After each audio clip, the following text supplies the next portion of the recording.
Alrighty, yo, what's going on, everybody? It's your boy, Mr. DDG94, back with another reaction video. Today, I'm going to react to how the Warriors ruined these NBA stars' legacies. Oh boy, without further ado, let's get right into it. But our game plan was to let James Harden do everything that he's going to do. We're probably not going to stop him, and that's fine.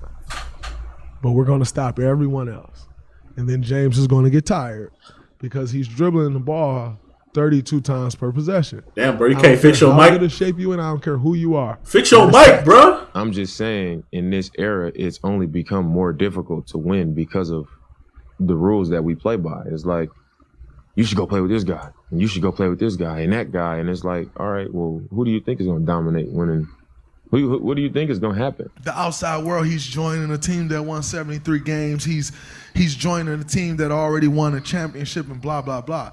But the reality is I don't think that team wins another championship if Kevin doesn't come. If you ain't trying to contend with the Warriors, then what are we doing? Like, you know what I mean? The Warriors haven't lost in the playoffs. Like, if you're not trying to contend with them, then what are you doing? The Golden State Warriors are clearly the most dominant team of the last decade. 4 championships in an 8-year. Look, when the Kevin Durant was on the team, that was relevant. Now that Kevin Durant is no longer on the team, ain't nobody trying to compete with the Warriors, man. Everybody trying to compete with the butt. No, I'm just playing. I'll just play.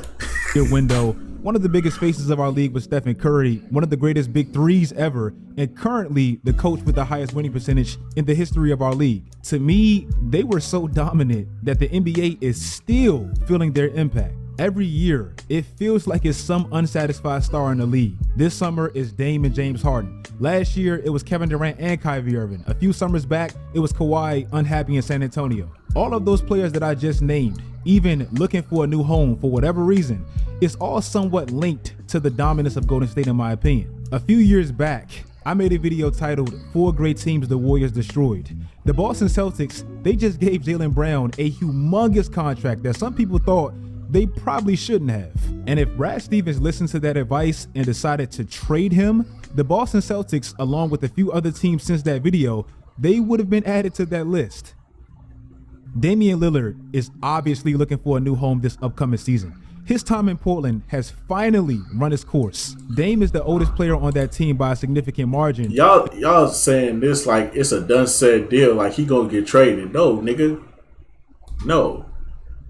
I keep saying this in every video, bro. This nigga has since 2017 to leave. We told this nigga to leave in 2017. We told this nigga to leave in 2018.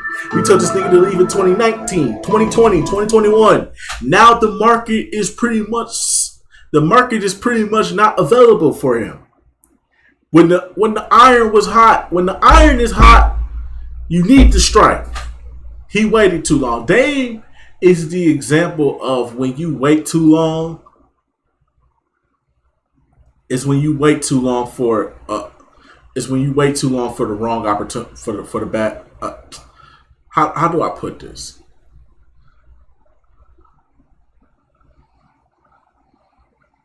Dame is like the example of waiting.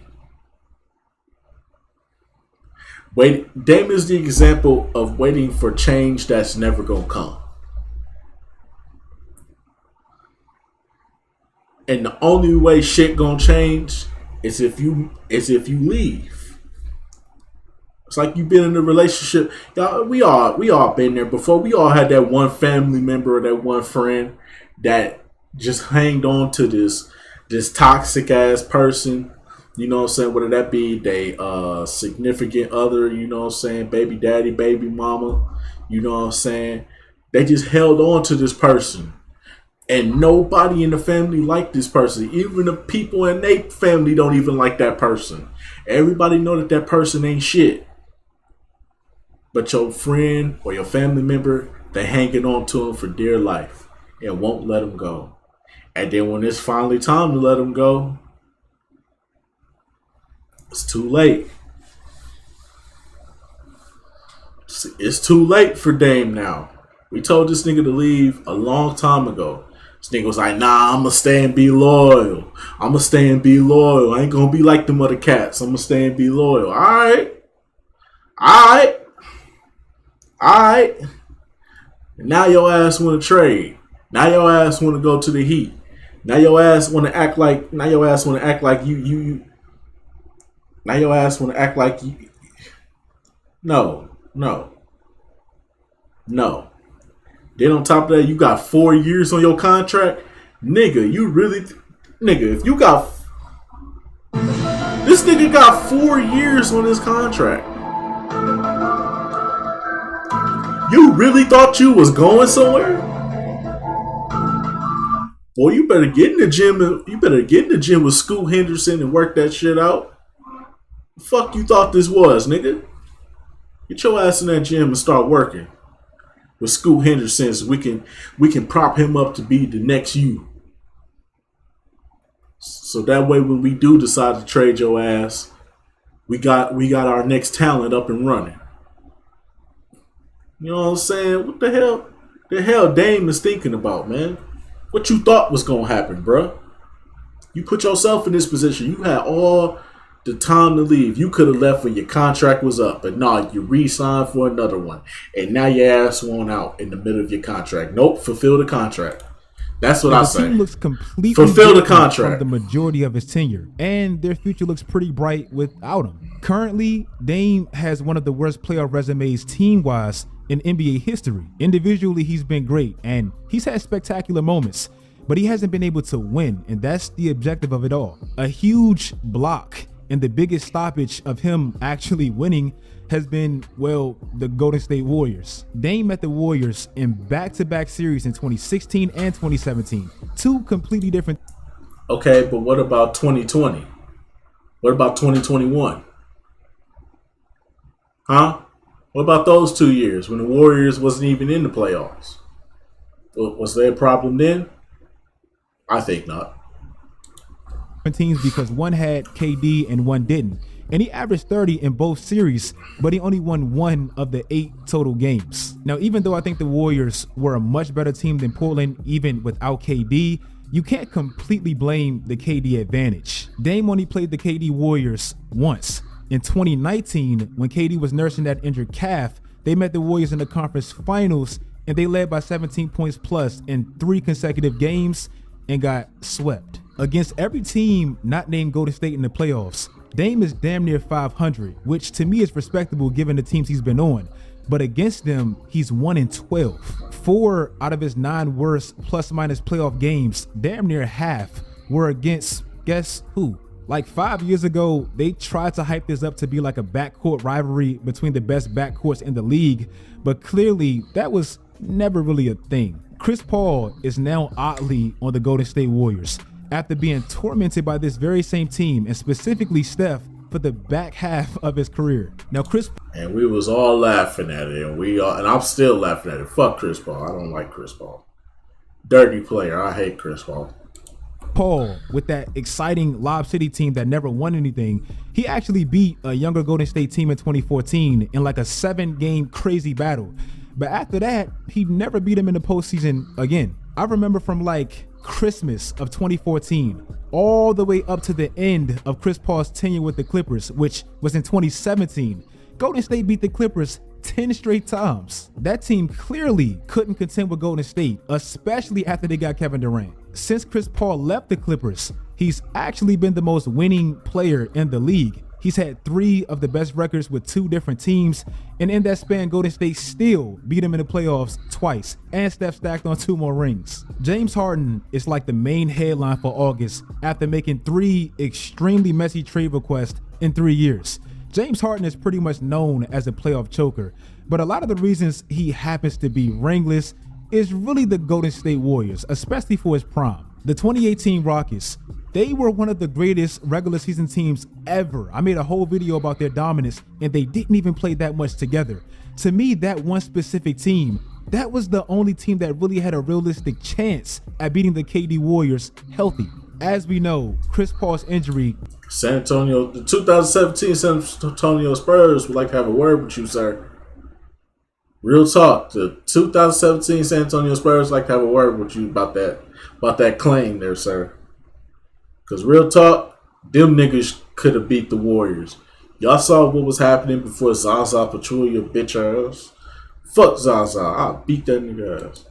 Completely changed the momentum of that series, and that window closed. But one thing I'll give James Harden a little bit of slack for, and actually proof that Golden State was really the biggest blockage to him winning a championship since 2015, with the exception of the 2017 Spurs, which to me was the worst choke job of his career. And last year, every team he lost to made the finals or won the finals. 4 of those teams happened to be Golden State while he was in Houston. Since 2010, James Harden has played the 4th most playoff games. He actually has a decent playoff record given the fact that he hasn't won. He wins 53% of them. Against 16 different playoff teams that he's actually faced, he has a winning playoff record against 12 of them. Unfortunately, the team that he scores the most against, they've beaten him by far the most, and they've damaged his legacy. Russell Westbrook's career was also damaged by the dominance of the Warriors. Well, because Really, was it though? I mean, if KD never leaves, Russ never becomes the player that he becomes. It kind of worked out for him in a sense, if you really think about it. So I don't really agree with this take at all. You could take Russell Westbrook off this list, bro. Russell Westbrook became an MVP. The only player since Oscar Robertson to average a triple-double for an entire season 3 times. Like, come on, bro. Russ has cemented himself as a Hall of Famer. Fuck you talking about? they took KD away. Now, obviously, it all depends on how you view it. Historically, individually, he became a top 75 player. He broke all kinds of records with triple doubles in the absence of KD. But winning wise, he really suffered. Before OKC blew that 3-1 lead against Golden State in 2016, even though he hadn't won a championship, Russ was really a winner, and you really couldn't deny that. 4 conference finals in the West, made an NBA finals, didn't really know what a first round exit looked like, and his team really always had a chance. But since KD left, Russ has by far the worst postseason record in that span with like 4 different teams, and he's been bounced out in the first round 4 different times. That wasn't really a But how's that the Warriors thing? That's more of an Oklahoma City and Russ thing. thing before Golden State came back in 2016. Kevin Durant, he was also on that 2016 OKC team that choked that 3-1 lead. And Golden State, they also put a stain on his legacy. Now his is a little weird because obviously Golden State also helped his legacy. He got 2 championships, he got 2 MVPs, etc. But how he got there and what he did once he got there, and most importantly, what he hasn't done once he left, it added a different layer of criticism to his career that really wouldn't exist if Golden State wasn't a thing. Last summer to me was so damn ironic because KD was in the exact same position when he requested that trade from Brooklyn that Kobe was in when he requested that trade from LA. Kobe couldn't get Shaq's monkey off his back and KD couldn't get Steph off his. Now let's not get it confused. KD did have postseason success pre-Steph. 4 conference finals, made the finals at 23, all that stuff. Everything Russ did that I named, KD was on that team. But he was never able to get over that hump pre-Steph, and since leaving them, he still hasn't, even though he's been on teams that on paper look like he should. And what really made it kind of bad for KD and what solidified Steph as the driving force of those Warriors teams, even with KD, is the 2022 playoffs, where Steph had arguably his best playoff performance against the very same team that KD had his worst. I saw somebody say on Twitter that Kyrie Irving is to Steph what Carmelo was to LeBron, and I can't unsee it because that comparison to me is so precisely perfect. All great players, but Kyrie and Carmelo, their games can look more pretty and flashy than LeBron and Steph's, but LeBron and Steph's is clearly more impactful. Now, Kyrie's legacy against Golden State is weird because on one side, he made it against Golden State, the 73-9 Warriors where he hit that big shot. But on the other side, his success team-wise completely trended downward since that gentleman sweep against Golden State in 2017, where Bro, how does this... bro, you reaching at this point. This video ain't making no sense. You started off pretty good, okay? Start off with Dame Lillard. That makes sense. Then you went to James Harden. Makes sense. KD makes sense too. But then you talk about Russ, and Russ ain't got nothing to do with with the Golden State Warriors, bro. How do they ruin his legacy if he went on to win an MVP, lead become the only player to lead the league in triple doubles for 3 straight fucking seasons. How the fuck does he do that? And then becomes a top 75 player. How do you make it make sense? Please just make it make sense, sir. Please make it make sense. Russ ain't got nothing to do with this. Then you bring up Kyrie. Kyrie's situation is beyond the Golden State Warriors. What the fuck is you talking about in this video? This video is making no sense. You stupid. Where he ultimately left Cleveland. And lastly, and obviously the most impactful. Okay, this would make sense. LeBron, he's in this never-ending GOAT debate. And the one thing that always holds him up and the biggest criticism to his legacy is obviously those 6 finals defeats. Fair or not, half of them came against Golden State, where to me, his teams were completely outmatched. In those finals matchups, LeBron damn near averaged a 30-point triple-double, and he still lost 3 out of the 4 series against Golden State. Just to show you how much LeBron really had to do against Golden State to really have a pulse. In the 22 games against Golden State in the finals, he scored under 30 points 9 times. They lost 8 of them. He scored 40 points plus 4 times, in which they still lost. And guess what? Nobody cares. All they see is you got 6 finals defeats, and 3 of them came against Golden State. Jordan never lost. Bro, a duck, nigga, because winning matters. What the fuck are you talking about? The fuck are you talking about? Winning matters. When you get to the finals, you're supposed to fucking win. When are we gonna get this mindset that stats are not everything? Stats are not everything, ladies and gentlemen. Quit trying to put the stats up to compare him to Jordan. You have to win. If he was winning with the stats, then he would be in the same argument. But he loses more than he wins. He loses more than he wins. Come on, G. What is we talking about? You have to win. Them numbers don't mean shit. Did he win?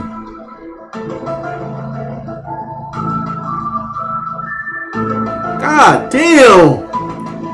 That's why I'm gonna say it right here, right now, bro. If Steph wins his 5th ring, he's better than LeBron. I don't care what you say. If Steph wins his 5th ring, he's better than LeBron. He's in the GOAT category now. Steph is 1 championship away from being in the GOAT category. And nobody wants to talk about it. Because of LeBron James propaganda. But I'm going to talk about it. And I'm going to say it right now. That little light-skinned nigga could go down as history as arguably he can be right under Kobe. He can be right under Kobe for that GOAT spot, bro. He can be right. He'd be. I wouldn't say he'd be under Kobe. He'd be neck and neck with Kobe. But he'll have surpassed LeBron. In my eyes, he will have surpassed LeBron. If he wins his 5th ring. If Curry wins his 5th ring, LeBron GOAT talk is over with. We could throw him. He had a good career. He had a great career. But he didn't win. He ain't win. So get the fuck out of here. Get him the fuck out of here. And fair or not, that's just how it is. If you guys like this video, Anyways, so that's just gonna about do it for this one. This video made no fucking sense. I don't know where the fuck you was getting at with this. Only about 4 guys in this video made sense. I mean, not 4, but 5 guys made sense. James Harden, Chris Paul, Dame Lillard, Kevin Durant, and LeBron. They made sense. Kyrie did not make sense. Russell Westbrook did not make sense. My nigga, you was reaching in this video. You should have just stuck with the main 5, kept it simple. You lost me with Kyrie and Russ. They have nothing to do with this. But anyways, though, I'm going to see y'all in the next video, and I stand on what I said, too. If Steph wins his 5th ring, he's better than LeBron, and he's neck and neck with Kobe to be close to Jordan. He's neck and neck if he wins his 5th ring. I wouldn't put him over Kobe, but I'll say he's neck and neck. They're equals. I will say that.